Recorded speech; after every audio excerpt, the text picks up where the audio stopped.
Silakan Cik Cie.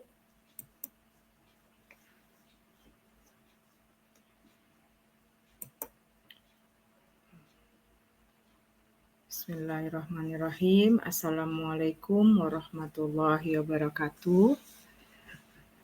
Teman-teman semuanya, bertemu dengan saya Lindawati dari Lingua Fiesta. Selamat bertemu di Hexagon City. Hari ini saya akan memberikan sharing materi tentang jago menulis. Oke, mari kita sama-sama belajar bagaimana sih menjadi orang yang jago menulis, jurus juara, sehingga mendatangkan cuan. Baik teman-teman semuanya, mari kita mulai. Nah, ini ya, jago menulis, kenalkan saya Lindawati. Baik, nah ini dia. Mengapa sih kita harus menulis? Teman-teman tahu nggak kenapa kita harus menulis? Yang terpenting, menulis itu, ya teman-teman, menulis itu landasannya Al-Quran dan hadis loh. Teman-teman tahu nggak? Ayat berapa? Ya, benar. Ayat Al-Alaq, surat Al-Alaq ayat 4 ya, yang mengajarkan manusia dengan pena. Jadi itulah landasannya. Kemudian landasan hadisnya apa? Landasan hadisnya ya, ini silahkan teman-teman baca, teman-teman lihat. Ada seorang laki-laki dari kaum Ansor duduk ke hadapan Nabi dan dia tergagum.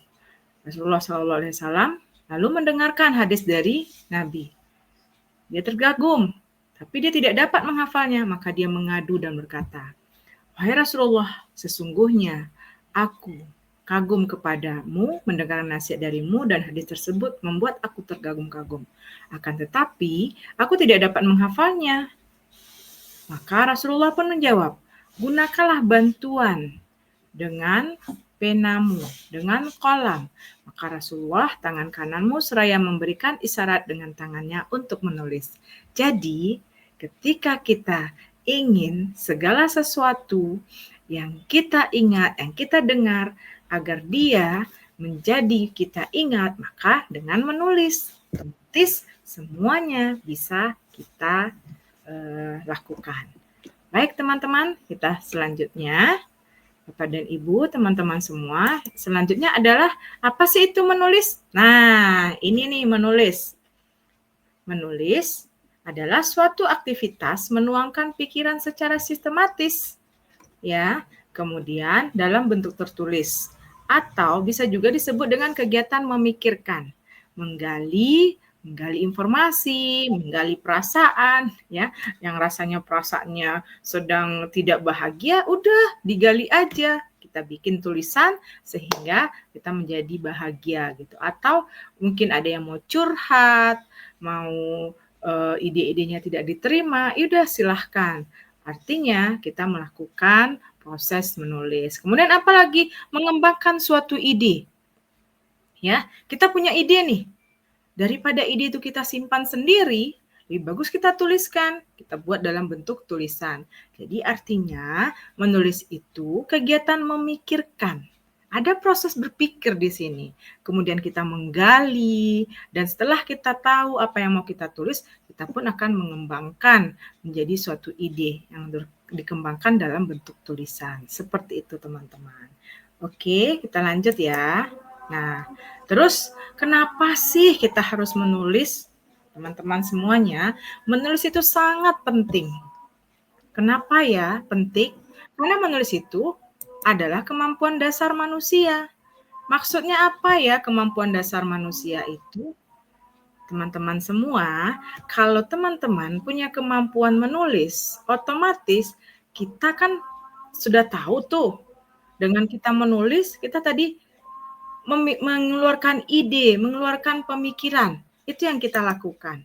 Artinya, dengan kita bisa menulis, kita sudah tahu kemampuan dasar manusia kita apa gitu. Nah, itu dia.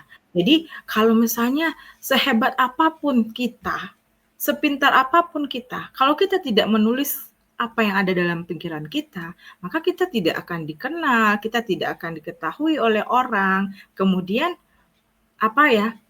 kita menjadi sesuatu yang tidak memberikan peran gitu. Tapi dengan kita tuliskan, maka kita akan tahu seberapa kemampuan kita seperti itu.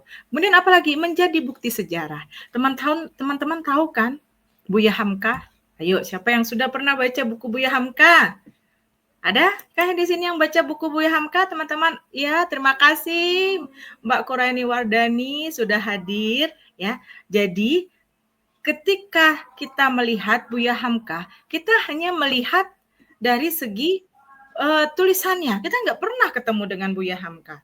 Sehingga kita tahu Buya Hamka itu sebagai bukti sejarah. Betul tidak?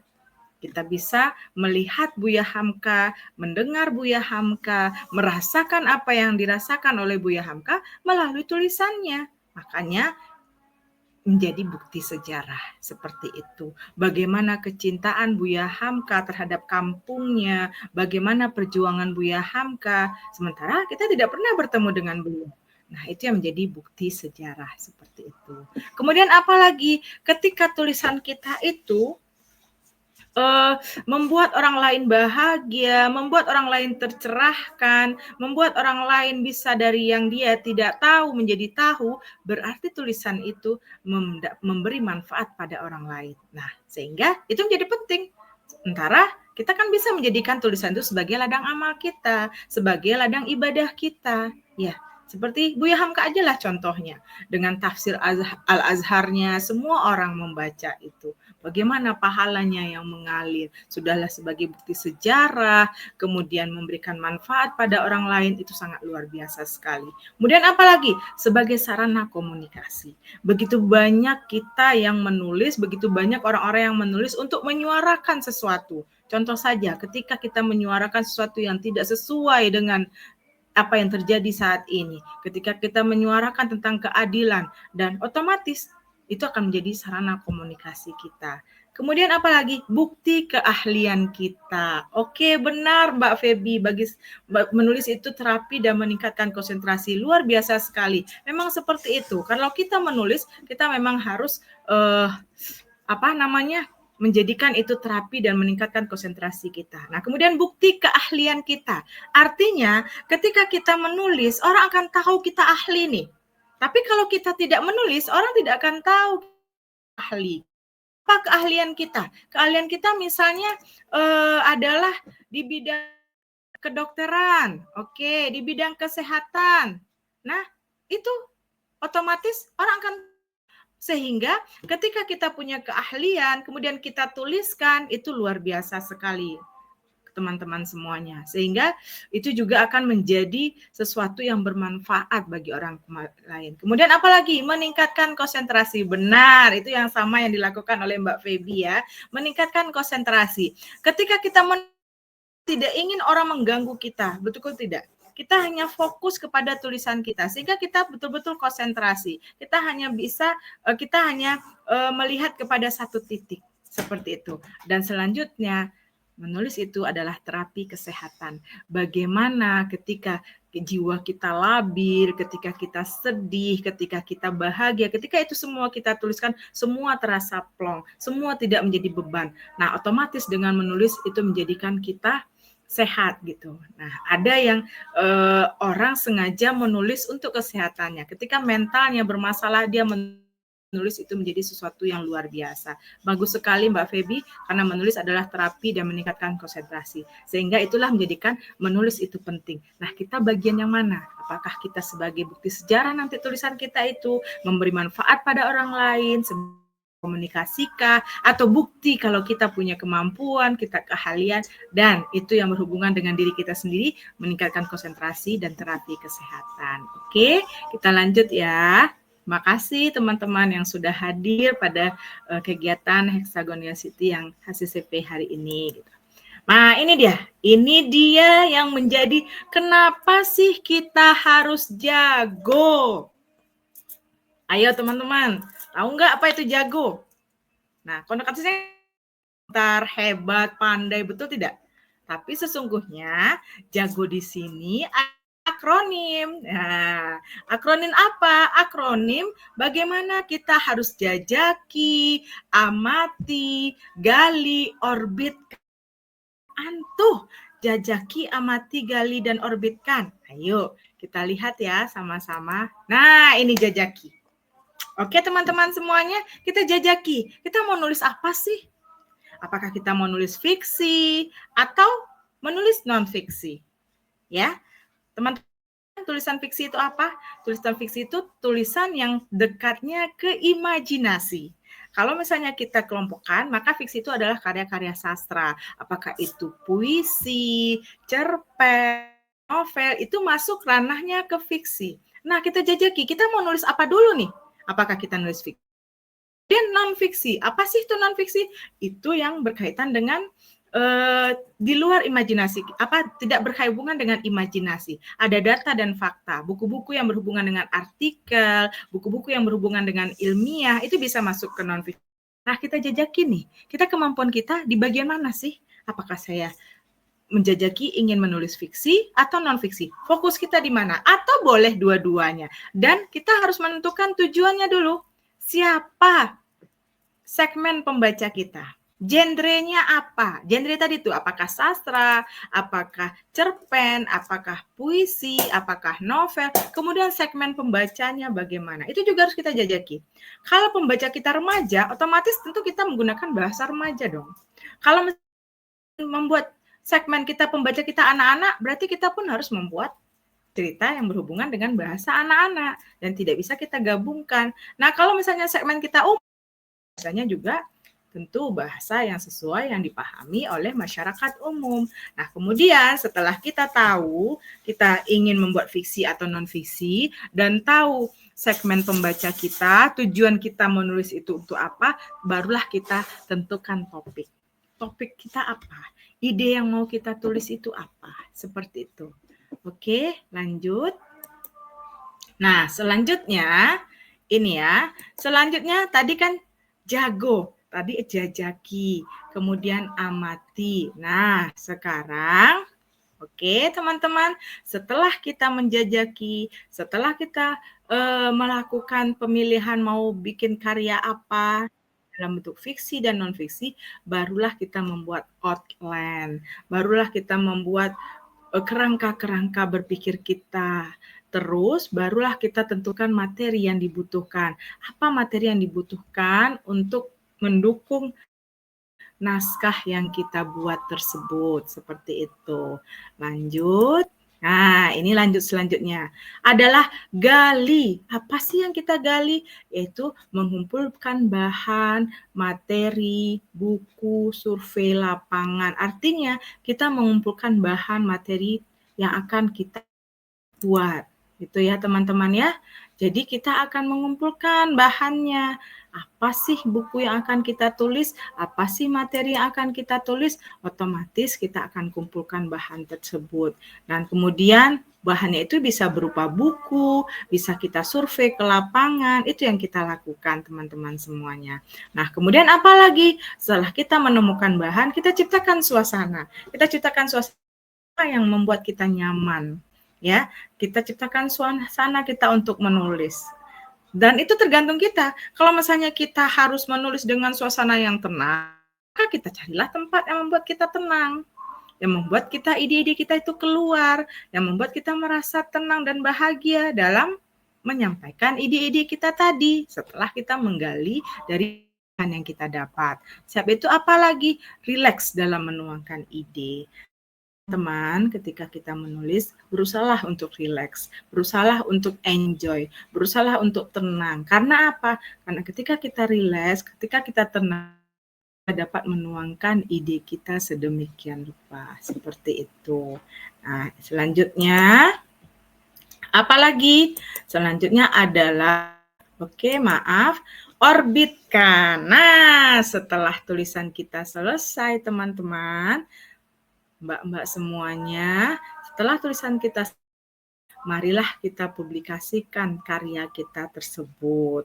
Sangat sayang sekali tulisan yang sudah kita buat dengan begitu banyak pengorbanan, dengan begitu banyak perjuangan, kita sudah bertanya sana sini, kita sudah survei, kita sudah semuanya, tapi naskah kita itu tidak pernah kita terbitkan, tidak pernah kita publikasikan, tidak ada gunanya. Tapi kalau misalnya kita terbitkan, itu luar biasa sekali. Mudah-mudahan dengan tulisan kita terbitkan itu akan memberikan kebermanfaatan untuk orang lain.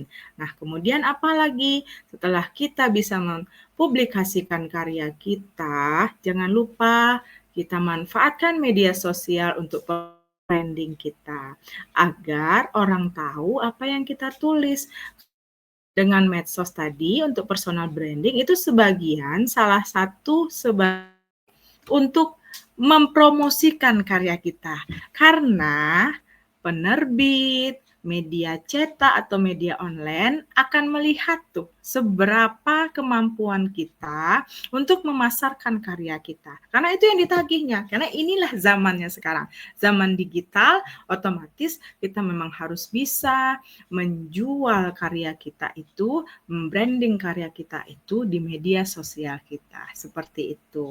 Nah, teman-teman, setelah karya kita dipublikasikan, kita sudah memanfaatkan medsos untuk personal branding kita agar orang tahu kalau kita adalah seorang penulis. Jangan lupa teman-teman, karya kita itu harus diuji kualitasnya. Gimana sih cara menguji kualitasnya? Uji kualitas karya kita itu dalam lomba. Apakah karya kita itu dalam bentuk fiksi ataupun non-fiksi? Contoh nih, teman-teman adalah penulis cerita anak.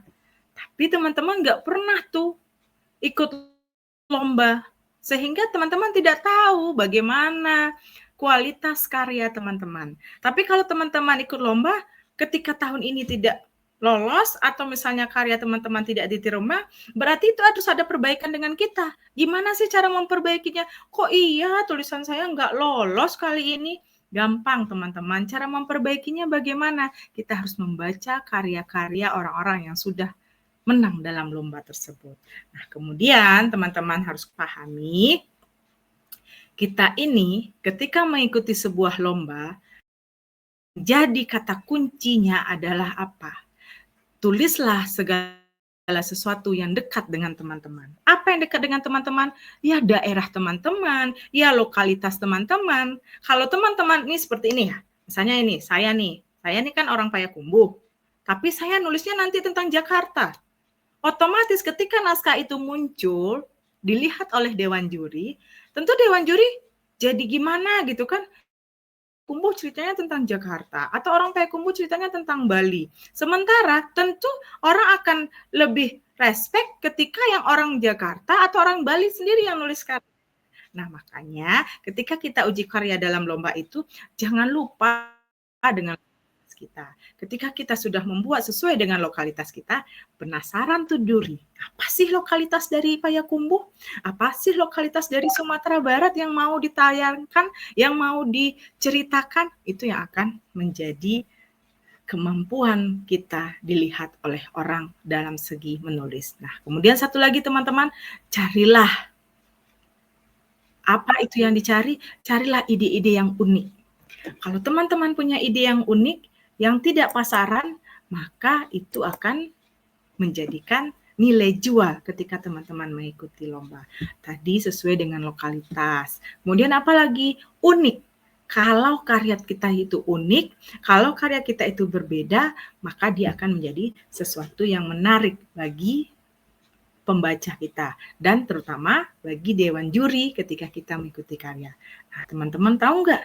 Ketika kita sudah jadi juara, itu cuannya luar biasa loh. Bisa untuk teman-teman liburan, bisa untuk teman-teman membeli sesuatu yang berharga. Karena nggak main-main, hitungan hadiahnya itu kalau udah skalanya sudah provinsi, skalanya udah nasional, itu jutaan loh teman-teman. Dan itu luar biasa sekali. Sementara kita hanya perlu berkarya dengan sistem. Kita hanya perlu berkarya dengan terus-menerus. Nah, ketika kita sudah berkarya konsisten dan terus-menerus, maka itu memberikan kebahagiaan kepada kita dan memberikan kebaikan kepada kita. Seperti itu, teman-teman. Jadi, itulah jago menulis jurus juara. Coba kita cek lagi ya, biar teman-teman yang baru hadir, itu jago artinya apa? Jajaki. Apa yang harus dijajaki? Jajaki kita mau nulis apa sih? Apakah kita nulis fiksi tadi? Dan fiksi kan teman-teman sudah seperti yang disampaikan tadi, fiksi itu bisa cerpen, bisa puisi, yang berhubungan dengan sastra. Berarti kita perginya ke fiksi. Kemudian, apalagi non-fiksi. Nah, kemudian ini jajaki, fiksi dan non-fiksi, menentukan tujuan, genre dan segmen pembaca, serta menentukan apa tadi? Menentukan topik. Kemudian, amati. Kita membuat outline, tentukan materi yang dibutuhkan. Nah, lanjut mengumpulkan bahan, mengumpulkan bahan materi dari buku ataupun survei lapangan. Kalau misalnya teman-teman ingin menulis tentang lokalitas daerah teman-teman, lakukan survei. Kalau misalnya yang ditulis itu berhubungan dengan fiksi, maka lakukan survei tapi berikan imajinasi. Tapi kalau non-fiksi perlu data, perlu seperti itu. Nah, kemudian dalam menulis ciptakan suasana buat ketika menulis itu enjoy, ketika menuangkan ide itu dalam keadaan rileks, bukan dalam keadaan terpaksa. Nah, selanjutnya orbitkan karya tersebut. Ini huruf R-nya tinggal ya. Orbitkan karya tersebut, publikasikan karya, manfaatkan medsos untuk personal branding, dan uji karya dalam lomba sehingga kita bisa melihat bagaimana karya kita. Teman-teman, mohon izin ya untuk melihatkan salah satu dari yang sudah terbit dan ini karyanya itu berupa cerita dongeng. Mohon izin ya, saya tutup ini dulu sebentar. Mohon izin.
Teman-teman, mohon izin, saya ingin melihatkan salah satu contoh dari naskah yang sudah pernah saya kerjakan. Ini saya ikutkan dalam event dalam event sayembara menulis cerita anak berbahasa yang diadakan oleh Balai Bahasa Sumatera Barat. Seperti ini, teman-teman, bisa dilihat. Terlihat teman-teman? Oke, nah ini contohnya. Ini ketika saya membuat cerita anak dengan storyboard atau papan cerita. Seperti ini cara membuatnya. Dan ini alhamdulillah lolos sayembara. Gimana cuannya? Wah, cuannya bisa untuk liburan, teman-teman. Jadi ini yang saya buat. Ini ada judul, kemudian seperti yang terlihat di layar, nama penulis, ini storyboard. Contohnya seperti ini. Jadi kalau kita membuat sebuah cerita anak, tugas kita si penulis hanya buat seperti ini.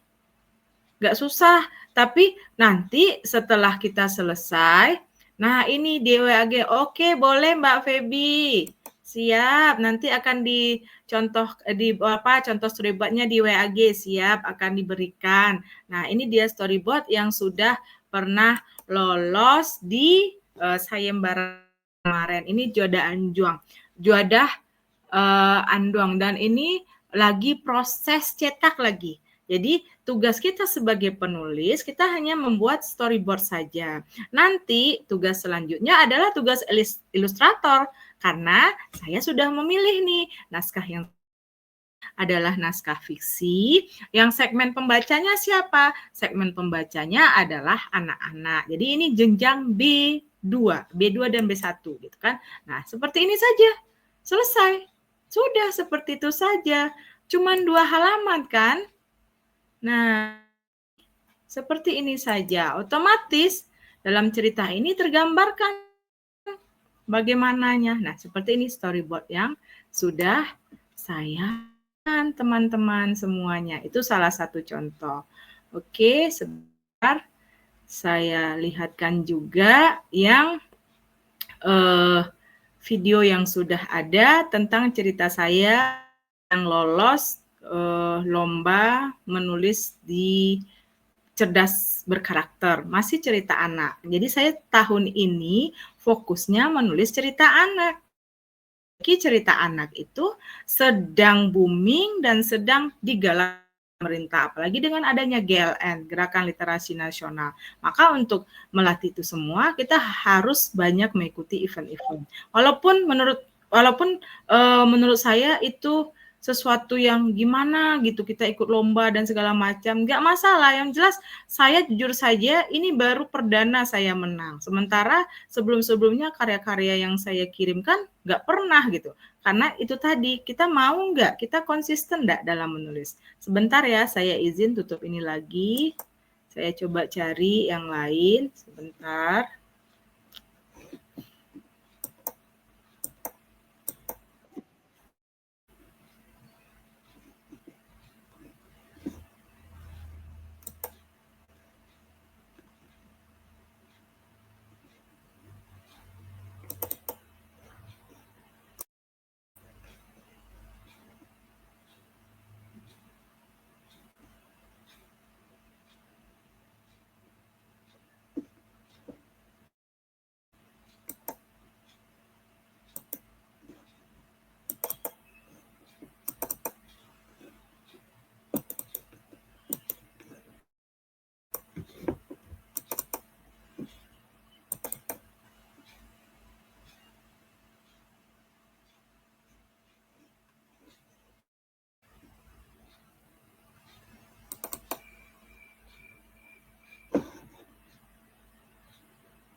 Oke, sebentar ya. Mau coba nih. Bentar, mana videonya?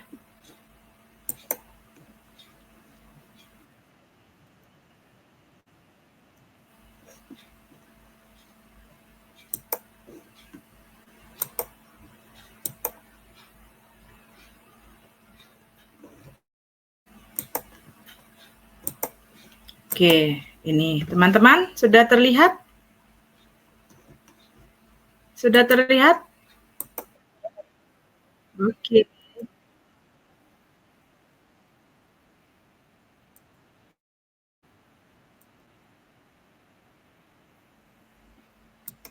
Oke, itu ya.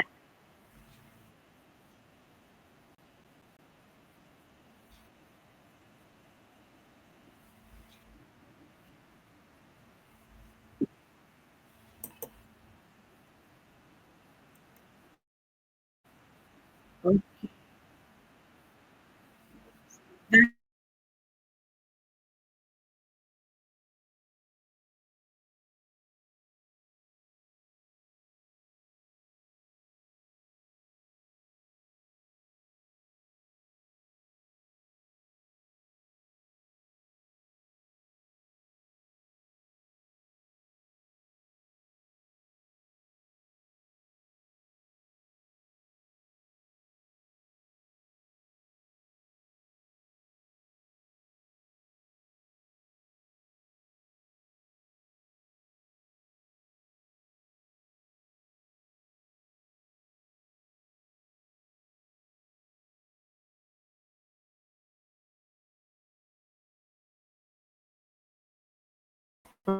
Terima kasih. Ini kita coba ya. Silahkan teman-teman lihat nih video filenya.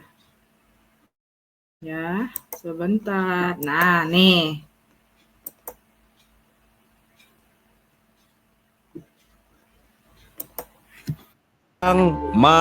Ini salah satu naskah yang ditulis oleh Kak Linda Tanjung. Selamat mendengarkan. Nih. Kenapa bersedih? Tanya Kepa yang berada di bawah meja dekat kompor. Dagi mencari-cari asal suara. Siapa tadi? Sahut Dagi. Sekerat daging dalam wajan yang beratnya sekitar 2 kilogram. Aku, Kepa. Kenapa kau sedih? Kepa si kelapa bertanya ulang. Dipisahkan dari teman-temanku. Kata Mak Uwo, aku akan dibuat rendang. Tetapi hari sudah sore, aku belum juga dibersihkan dan dimasak. Tadi aku lihat Mak Uwo pergi terburu-buru keluar dapur. Dia seperti mencari sesuatu, tapi aku tidak tahu apa. Kita tunggu saja, jelas Kepa. Apakah kau sedih jika tidak dijadikan santan untuk membuat rendang? Tanya Dagi. Aku sering digunakan, saudara-saudaraku dimasak untuk membuat gulai oleh Mak Uwo.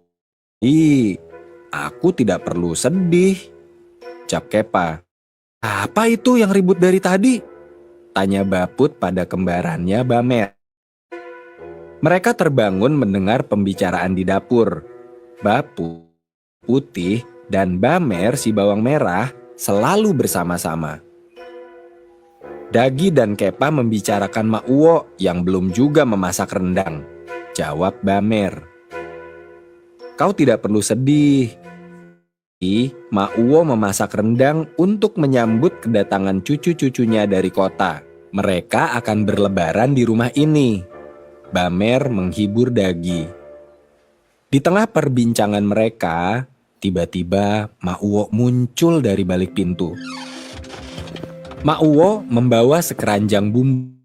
Mak Uwo adalah panggilan nenek di Minang. Syukurlah, bahan untuk membuat rendang hampir lengkap.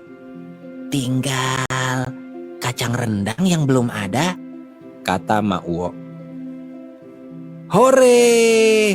Akhirnya aku dibuat rendang. Seru Dagi bahagia. Kau, kacang rendang belum ada. Jadi dimasak bersama-sama. Caca tiba-tiba bersuara. Caca si cabai akan digunakan juga untuk bumbu rendang. Selain daging, santan, cabai, bawang merah, dan bawang putih, ada bahan lain yang diperlukan. Misalnya, lengkuas, jahe, kunyit, serta daun-daunan seperti daun jeruk, daun salam, daun dan serai. Oh iya, agar rasanya lebih khas, digunakan kulit manis, cengkih, kapulaga, bunga lawang, buah pala, dan merica. Jika semua bumbu sudah ada, barulah bisa dibuat rendang. Jangan lupa garam dan gula sebagai penyedapnya. Jelas Caca panjang lebar. Mak Uwo ingin rendangnya dicampur kacang rendang.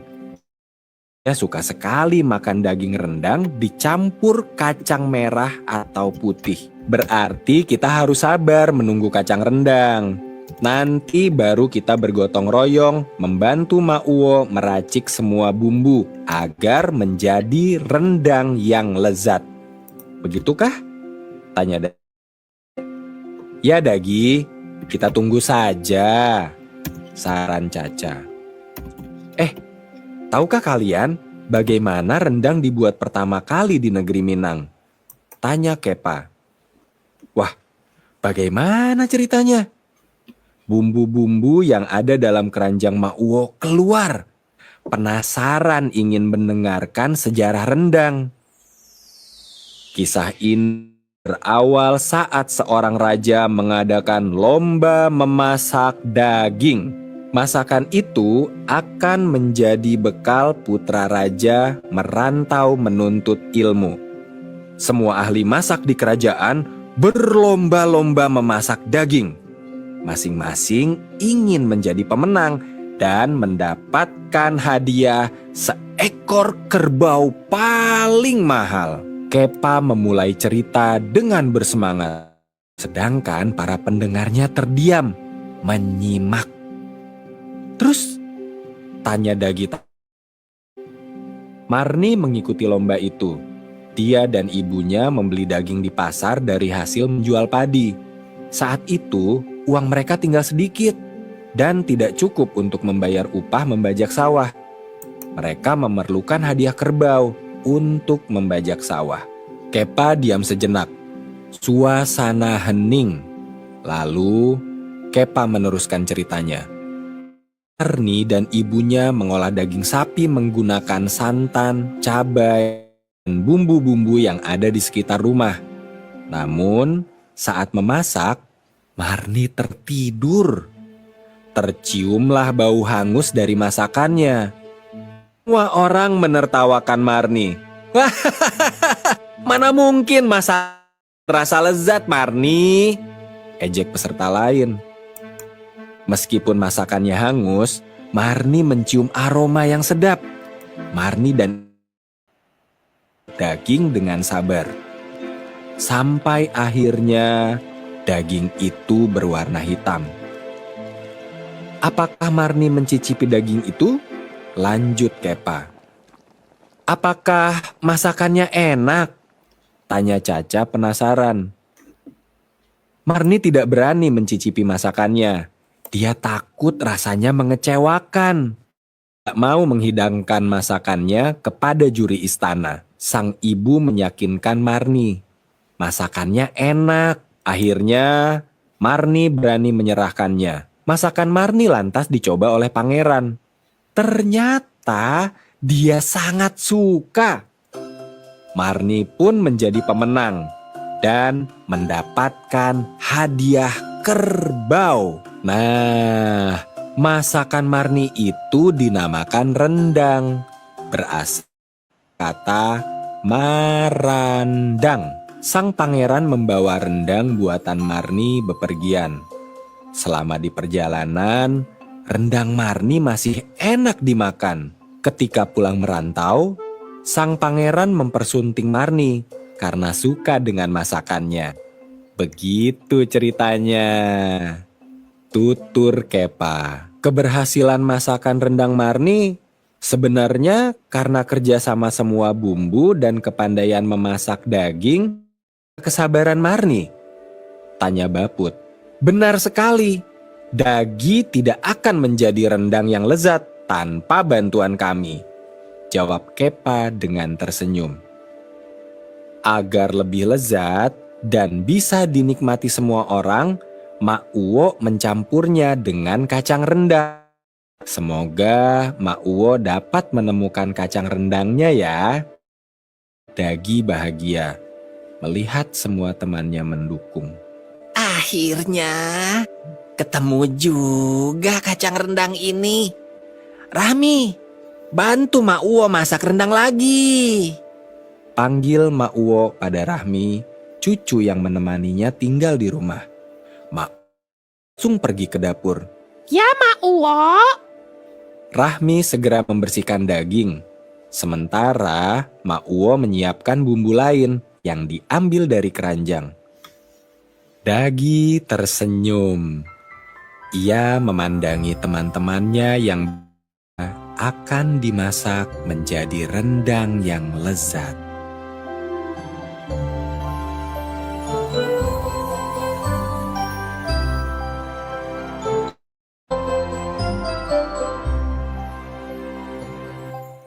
Nah, begitulah teman-teman ceritanya. Jadi ini cerita tentang yang tadi saya bilang, lokalitas tadi.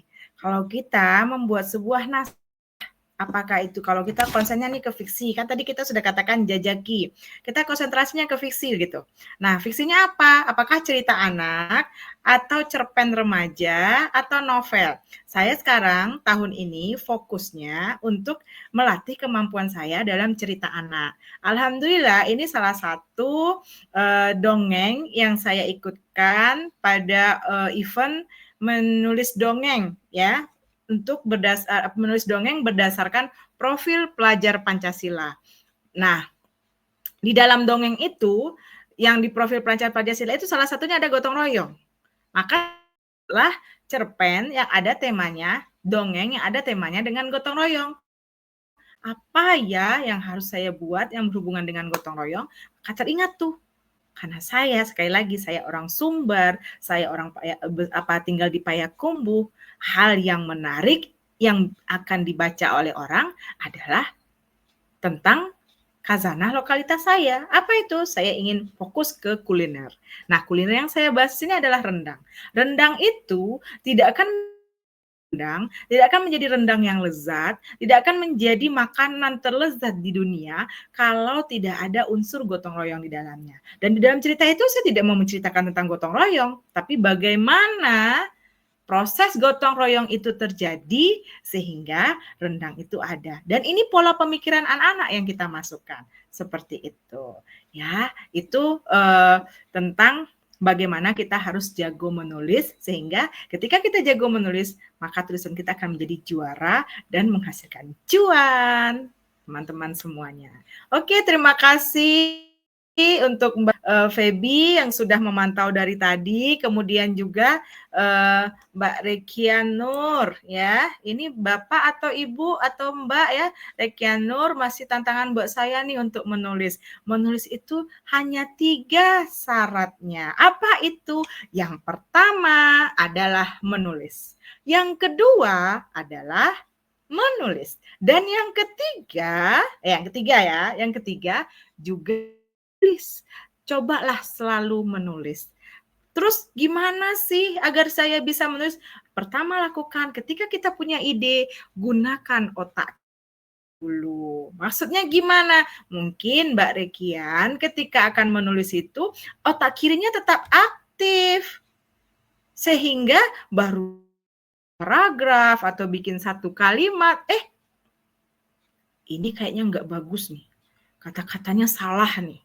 Nah, berarti Mbak Rekian sudah mengaktifkan otak kiri seperti itu. Tapi kalau otak kanan, biarkan semua imajinasi kita, apa yang menjadi ide kita mengalir seperti mengalir. Nanti kalau udah puas semuanya, udah keluar semuanya, wah udah selesai. Tutup tuh. Kalau misalnya kita nulisnya di laptop, kalau kita nulisnya di buku, tutup apa yang sudah kita tulis itu tinggalkan. Mau ngapain, mau nonton dulu, mau makan dulu, mau jalan-jalan dulu, udah selesai. Nanti ketika kita sudah rileks kembali, suasana sudah tenang kembali, nah barulah kita baca lagi tulisan kita itu. Barulah kita melakukan proses editing. Maka menulis akan menjadi sesuatu yang menyenangkan dan menulis akan menjadi sesuatu yang mudah. Tidak lagi menjadi sebuah tantangan. Seperti itu. Baik, kita sudah 2017, sementara waktu saya sampai 20.30. Sarangnya juga Mbak Feby, Mbak Nini, terlambat masuk. Insya Allah nanti kalau kata teman-teman Mbak Angel, nanti ada rekamannya, nanti bisa kita berikan rekaman. Wah menarik sekali. Terima kasih Mbak Kartika. Sudah mengatakan menarik sekali. Iya, mudah-mudahan itu tadi ya, bagaimana kita menjadikan diri kita jago menulis. Mohon izin ya Mbak, kita mau lihatkan lagi sebelum kita menutup, karena waktu kita 12 menit lagi, atau misalnya ada yang mau bertanya, disilahkan sebelum kita review kembali kenapa sih kita bercerita tentang jago menulis, seperti itu. Oke, adakah yang mau bertanya? Mbak Feby, Mbak Kartika, Mbak Ninix, terima kasih sudah hadir. Ya, saya izin lagi nih untuk mengulang sedikit karena waktu kita tinggal 11 menit lagi. Oh iya, boleh sharingnya Bunda, kita dapat Angel sudah menulis. Kayaknya tulisannya saya biasa-biasa. Mbak Kartika, kita yang mengatakan tulisan kita biasa-biasa saja. Bisa saja yang kita anggap biasa-biasa saja, pembaca kita mengatakan tulisan kita itu luar. Artinya, keberhasilan seorang penulis apa itu? Keberhasilan seorang penulis adalah tulisannya selesai. Itu dulu. Kalau tulisan kita selesai, berarti kita sudah berhasil menjadi penulis. Nah, kenapa tulisan saya merasa biasa-biasa saja? Udah kita bacakan sama pembaca kita. Ketika pembaca yang baik, dia akan respon, dia akan memberikan, ini harus diperbaiki, ini harus diperbaiki. Seperti itu. Oke, terima kasih Mbak Rizky yang sudah hadir. Nah, hadir, terima kasih. Nah, tadi kita juga sudah membahas menulis itu penting juga untuk menunjukkan keahlian kita. Nah, Mbak Rizky itu bisa tuh menulis sesuatu sesuai dengan keahliannya. Mau menceritakan apa? Sesuai dengan passion kita. Sesuai dengan apa yang kita bisa gitu. Oke, 10 menit lagi untuk review kembali ya, saya izin karena sudah ada yang datang, yang baru datang, yang tahu dengan kegiatan ini, saya izin lagi untuk mereview jago menulis itu apa sih? Nah, ini jago menulis ini ya, landas kita review sedikit. Jago menulis ya, ini mohon maaf, jago menulis landasannya apa? Surat Al-Alaq ayat 4 yang mengajarkan manusia dengan pena dan seperti itu. Kemudian menulis itu apa? Menulis itu adalah aktivitas menuangkan pikiran secara sistematis sehingga dia merupakan kegiatan memikirkan, menggali, mengembangkan suatu ide dituangkan dalam bentuk tulisan. Itu lagi sekali lagi dalam bentuk tulisan. Kemudian kenapa menulis itu penting? Aduh, terima kasih. Ini memang buku koleksi kami, karena kami punya TBM, Mbak. Jadi boleh, kalau misalnya mau berkunjung ke Payakumbuh, boleh melihat yang kami. Kita lanjutkan ya. Nah, menulis penting itu adalah kemampuan dasar manusia, menjadi bukti sejarah, memberi manfaat pada orang lain, sarana komunikasi, bukti keahlian kita, meningkatkan konsentrasi, dan terapi. Terima kasih Pak Johnson yang sudah hadir dalam kesempatan kali ini. Oke, nah itu dia mengapa menulis itu penting. Kita ingat saja Buya Hamka, beliau sudah tidak ada tapi karyanya tetap hidup. Sudah berapa tahun beliau meninggal. Nah, tapi karyanya tetap hidup. Dan kita berharap akan lahirlah Buya Hamka yang lain seperti itu. Yang bisa menjadikan karyanya sebagai bukti sejarah. Oke, selanjutnya ini dia. Apa sih jago menulis itu? Jago menulis itu adalah akronim dari jajaki, amati, gali, dan orbitkan. Oke, terima kasih Mbak Kartika ini dari Solok Selatan, tidak panggil Mbak, harusnya panggil Uni. Iya, benar. Ternyata sama-sama orang awak. Uni Kartika rupanya ya. Oke, nah ini dia ada jago, jajaki, amati, gali, dan orbitkan. Apa yang harus dijajaki? Kita mau menulis fiksikah atau kita menulis non-fiksikah? Kemudian tentukan tujuan, genrenya apa, dan segmen pembacanya apa, baru kemudian kita tentukan topik. Nah, untuk tahun ini, saya secara pribadi konsentrasi untuk menulis cerita anak. Entahlah tahun besok saya mau konsentrasinya di mana, itu tergantung, dan itu tergantung saya mau menjajaki apa, gitu, seperti itu. Dan apalagi? Amati. Nah, setelah kita menentukan apa yang akan menjadi apa yang kita tulis, genrenya apa, tujuannya apa, maka buatlah outline, buatlah kerangkanya. Kalau sekarang istilahnya bukan outline ya, sekarang istilahnya kalau tidak salah premis. Nah, buatlah premisnya apa gitu. Nah, kemudian tentukan materi yang dibutuhkan. Kalau dia misalnya adalah fiksi, maka tentukan materi yang dibutuhkan, imajinasinya sesuai dengan fiksi kita. Tentu dengan kita banyak membaca buku-buku yang sesuai dengan genre yang kita mau tulis. Itu kita amati dengan membaca juga. Nah, kemudian setelah itu baru kita gali, kita ambil bahan, kita kumpulkan bahan, kita lakukan survei. Setelah kita dapatkan bahan dan kita sudah melakukan survei, ciptakan suasana untuk menulis. Kemudian kita rilekslah dalam menuangkan ide. Nah, itu tadi. Dan yang terakhir, orbitkan. Oh, ini R-nya tinggal, mohon maaf ya. Orbitkan. Artinya kita publikasikan karya kita itu. Setelah kita publikasikan karya itu, kita manfaatkan media sosial sebagai promosinya, sebagai personal branding kita, agar orang tahu siapa sih si Linda itu, siapa sih Pak Johnson itu, siapa sih Uni Kartika itu, sehingga ketika kita pasarkan orang tahu, oh iya ini tulisan saya, bisa dilihat siapa saya dan segala macam, karena orang akan tertarik dengan tulisan kita kalau kadang melihat siapa kita, apalagi kalau tulisan kita itu luar biasa, semakin pantas dia ternyata yang penulisnya. Nah, seperti itu. Kemudian untuk melatih ya teman-teman, membuat karya kita itu berkualitas, karya itu punya nilai jual dan semakin bagus setiap harinya, setiap waktunya, setiap tahunnya, uji karya kita itu. Bagaimana sih cara menguji karya kita itu? Uji karya itu kita dalam lomba. Ikutkan lomba karya kita. Karena ketika ikutkan lomba, tentu yang membaca karya kita adalah yang ahli di bidangnya, yang luar biasa kemampuannya di atas kita. Seperti itu. Sehingga ketika naskah kita tidak menang tahun ini, tidak terpilih tahun ini, kita belajar terus dan belajar terus. Semoga lain waktu karya kita akan berhasil dan mendapatkan juara. Kalau sudah dapat juara, ujung-ujungnya apa?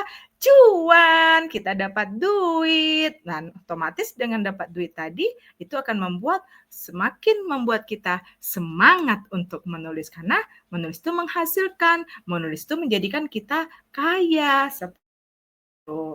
Oke, teman-teman semua yang sudah hadir, itulah materi kita, kenapa kita harus jago menulis. Karena menulis itu penting, karena menulis itu menjadikan bukti sejarah, karena menulis itu menjadikan kita kenang dan umur kita menjadi panjang. Dan kemudian yang tak kalah penting, tulisan kita itu akan bermanfaat. Ketika tulisan kita memberikan kebermanfaatan untuk orang lain, wow, luar biasa sekali, sungguh bahagia kita. Apalagi jika nanti ketika kita sudah tiada, orang terus membaca naskah tulisan kita, orang merasa termotivasi, orang merasa perlu berubah dengan tulisan kita, maka itu akan menjadi bagian kita sebagai penulis. Seperti ketika saya mengadakan acara, ada seorang tulisan saya, dia membaca tuh cerita saya tentang saya yang suka terlambat. Jadi ceritanya begini ya, sedikit ya, 3 menit ya, saya minta waktu 3 menit.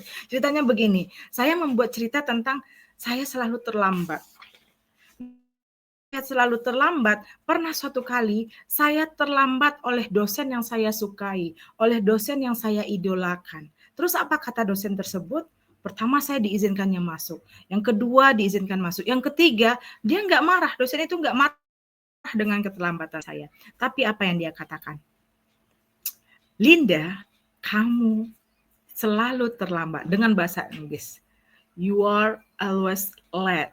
Berarti kalau kamu terlambat, maka nanti kamu juga akan terlambat masuk surga. Itu tulisan itu saya tulis di sebuah media cetak. Dan ternyata tulisan itu diingat oleh pembaca saya, sehingga pembaca saya bertekad. Dia tidak mau terlambat. Ketika dia diundang menjadi narasumber, ketika dia diundang mengikuti event, dia berusaha untuk tidak terlambat. Ini adalah dari tulisan yang saya buat. Nah, itu kan sesuatu yang luar biasa yang membuat tulisan kita bermanfaat. Seperti itu teman-teman semuanya. Terima kasih atas kehadirannya. Terima kasih yang sudah bergabung dengan saya, menemani saya malam ini agar jago menulis. Insya Allah kita semua bisa jago menulis. Ya, jago menulis tadi apa?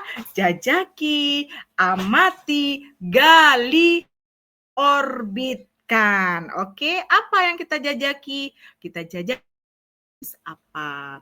Apa yang kita amati? Yang kita amati adalah sumber-sumber tulisan apa yang akan kita buat, bahan-bahan apa yang akan kita lakukan, dan kita gali. Kita gali melalui survei, melalui bahan baca, melalui kita bertanya, mengamati lingkungan kita, dan terakhir kita orbitkan. Demikian teman-teman, terima kasih atas kehadirannya hari ini, luar biasa sudah menemani saya untuk live di Fanpage Hexagonia City. Dan terima kasih teman-teman Hexagonia City yang sudah memberi kesempatan saya sebagai speaker hari ini, sebagai speaker malam ini dengan cara yang luar biasa, cara yang sudah lama saya tinggalkan, pernah saya lakukan, tapi sekarang diberi kesempatan lagi untuk live di Fanpage Hexagonia City. Terima kasih. Mudah-mudahan kita akan bertemu lain waktu dan kita akan bisa berdiskusi lagi, dan mudah-mudahan ini bukan live saya yang pertama di sini, tapi akan ada live-live selanjutnya. Jika teman-teman mau bergabung dengan saya untuk berbagi tentang apa saja, tentang sebagai penulis yang jago. Oke, luar biasa. Kita tepuk santiang ya. Tadi saya belum memberikan yel-yel ya. Kita tepuk santiang, tepuk yang sangat fenomenal di tempat saya. Apa itu tepuk santiang? Kita mulai. Tepuk santiang. Ampu suwo, ampu kida, duo ampu santiang. Oke, sekali lagi. Tepuk santiang. Ampu suwo, ampu kida, duo ampu santiang. Terima kasih teman-teman. Mohon maaf jika penyampaian tidak pada tempatnya. Betul ya Mbak Rizky Nastiti. Jago itu jajaki, amati, gali, orbitkan. Luar biasa. Terima kasih untuk kehadirannya teman-teman hari ini semuanya. Luar biasa. Saya undur diri dan selamat beristirahat. Kita tunggu karya teman-teman dan kita bisa berdiskusi dimanapun saja. Terutama jika teman-teman mempunyai nomor saya, bisa lihat tuh di Facebook saya atau di IG saya. Terima kasih. Assalamualaikum warahmatullahi wabarakatuh.